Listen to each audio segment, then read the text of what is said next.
Hello and welcome to this session in which we will discuss engagement risk in auditing. Now, when we talk about auditing, we have to understand auditing does not include only crunching numbers and checking boxes and checking evidence. You might have to do certain professional judgment calls that include protecting your reputation. Why? Because when you engage with an auditee, when you audit a client, one way or another, in the eyes of a third party, you are somehow associated with that client. So you have to assess your risk of association with that client, because if that client don't have a good reputation, if the management lacks integrity, guess what? You could be exposed to what we called engagement risk. Simply put, we know it by guilty by association. So if you think about hanging out with people with bad reputation, if you hang out with them and people see you spending time with them, you become guilty by association. Although you might be a good person, your association tainted you. And this is what we are discussing here, is engagement risk, engaging with another customer. So engagement risk is closely tied to audit risk. Again, we're going to visit the audit risk model. I promise you very briefly. I know the past few sessions I've been going over the audit risk model, but I have to link how engagement risk is associated or tied to the audit risk. So I only will focus on that point, I promise, because I know you don't want to see it again. Because as an auditor, you want to avoid exposure, because why? You could ruin your reputation. You could expose yourself to legal and financial harm. So that's why you want to stay away from questionable companies that would have, management that lacks integrity. You want to do that. Even if you comply with all the auditing standard and something goes bad, that you have nothing to do with it, just by association, you could be guilty and you could be facing reputational damage, which is, it's non-monetary immediately, but it might affect you down the road because no one wants to be associated with you. Or you could be also subject to legal or financial harm. Let's go ahead and discuss engagement risk in auditing. Before we proceed any further, I have a public announcement about my company, farhatlectures.com. Hello, my name is Farhat. You are here because you are either an accounting student, a finance student, or someone who's studying for their CMA or CPA exam. Great. You are looking for some additional help, and we can help you. I strongly encourage you to visit my website, farhatlectures.com. I offer additional lectures, resources, including PowerPoint slides, multiple choice questions, in some circumstances, exercises, and true-false questions.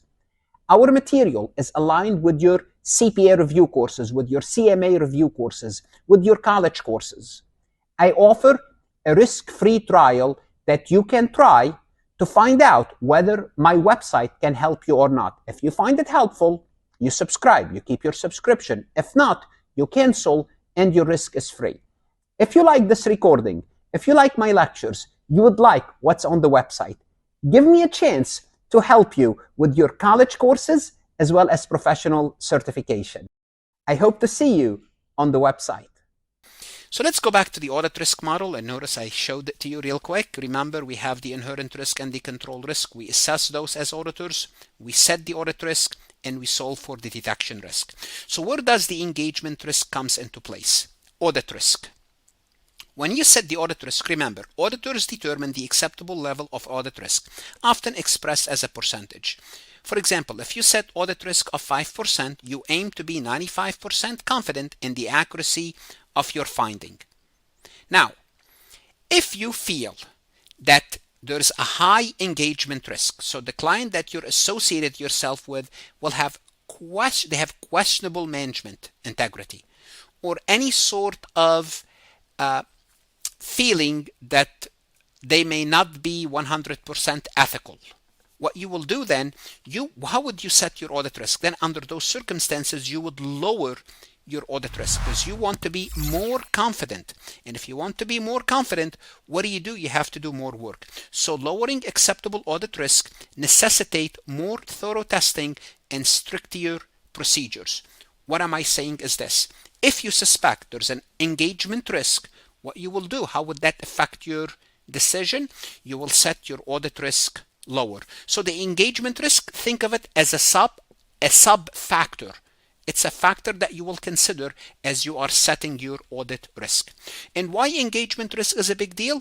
Because often when you associated yourself with a client that lacks integrity, you taint yourself. So a failing business increases the likelihood of lawsuit, making auditors potential scapegoat. Even though your work is sound, as an auditor, you might have did everything, checked all the boxes, did all the work properly, but since the company failed, and when the company failed, who do you think the investors and the creditors will sue? Usually the creditors, or even the investors. They might blame you, the auditor, that you did not do the work. A group of the investors might claim the auditor failed us, they should have caught this, they did not caught it, and you will be caught in a lawsuit. So consider an auditor working with a high-profile retail chain teetering on bankruptcy.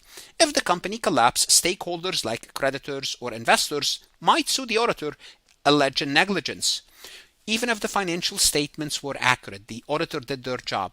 This risk has practical implications. The auditor must deeply understand the client's circumstances to make an informed decision about the audit risk. So if engagement risk is high, they may make adjustment to their audit strategy, charge higher fees. You want to charge more because you want to spend more time. Or best, if you want to avoid this risk altogether, decline. Thank you very much. We're not interested. Go find another auditor.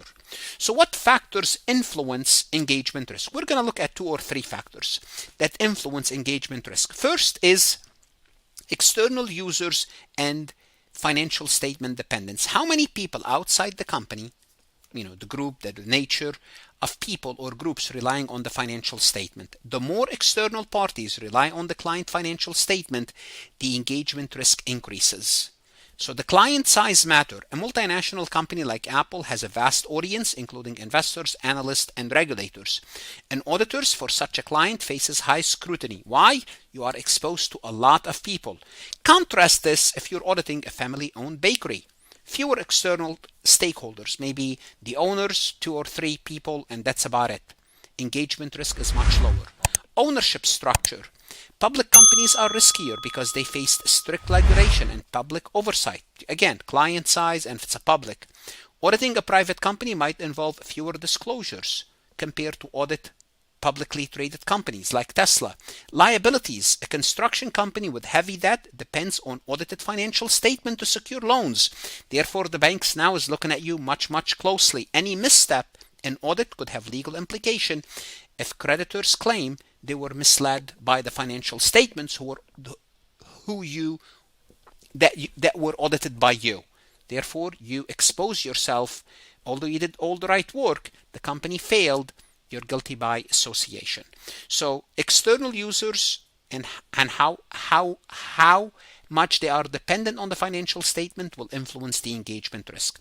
The financial difficulties. If the company going through financial difficulties, well, it's going to be inherently riskier and it's going to increase your engagement risk. If they have poor liquidity, a retail chain struggling to pay their supplier raises red flags. If you want to associate with them, I'm not saying you don't take them as a client, but you have to be more careful because they have a poor liquidity. And as a result, you could be blamed for that.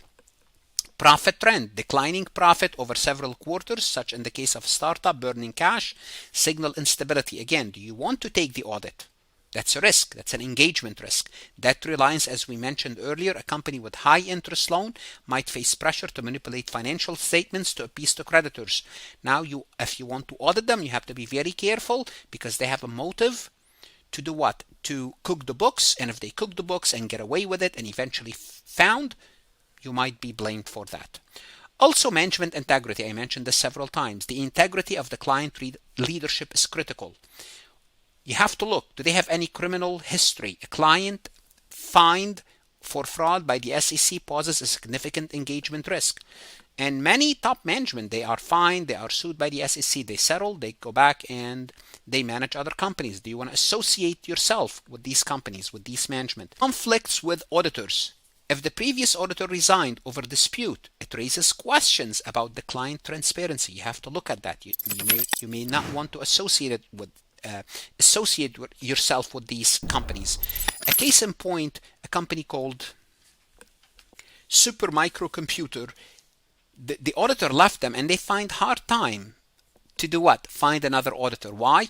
Because everyone was afraid of the engagement risk. Why did the auditor leave? What was the issue? So on and so forth. Therefore, the new auditor will be very careful.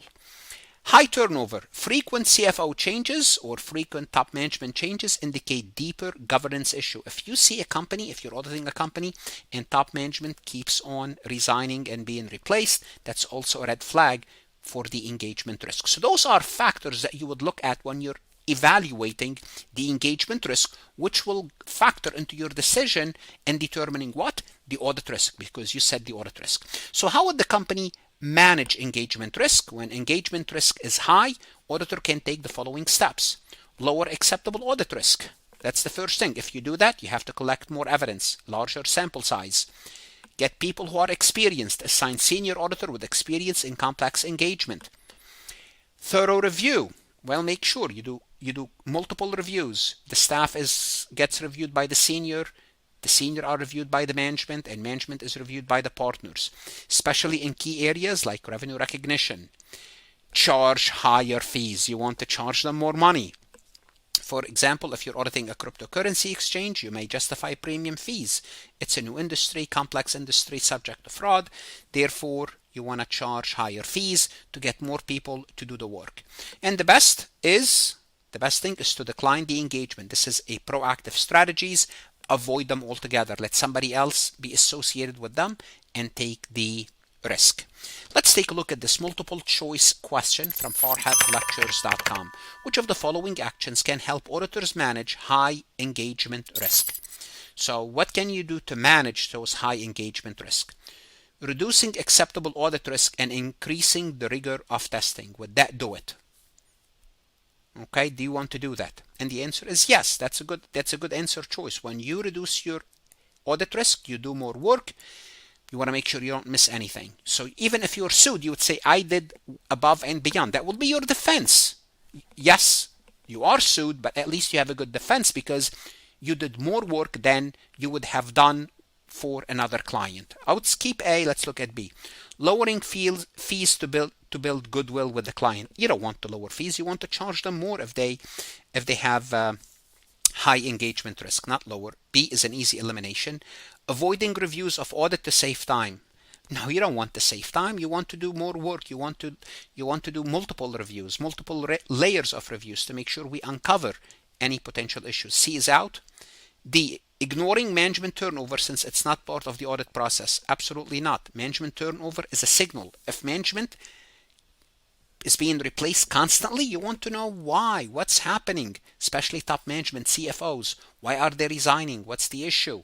You want to investigate. That's another red flag. What should you do? Now you want to go to Farhat Lectures, look at additional resources, multiple choice, true false questions, exercises that's going to help you do better in your auditing course, CPA exam. Invest in yourself. Farhat is always here to help.